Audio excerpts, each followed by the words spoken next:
அந்த வானுக்கு 2 தீபங்கள், அவை சூரிய சந்திரரே. என் வாழ்வுக்கு 2 தீபங்கள், என் தாயோடு தந்தையரே. அந்த வானின் தீபம் 2ம் இல்லை என்றால் இந்த மண்ணில் உயிர்கள் இல்லையே. என் பாச தீபம் 2ம் இல்லை என்றால் என் வாழ்வில் ஒளியும் இல்லையே.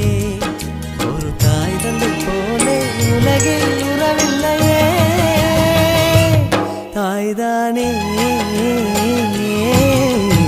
அன்புக்கு ஆதாரம், தந்தைதானே அறிவுக்கு ஆதாரம். அந்த வானுக்கு 2 தீபங்கள், அவை சூரிய சந்திரரே.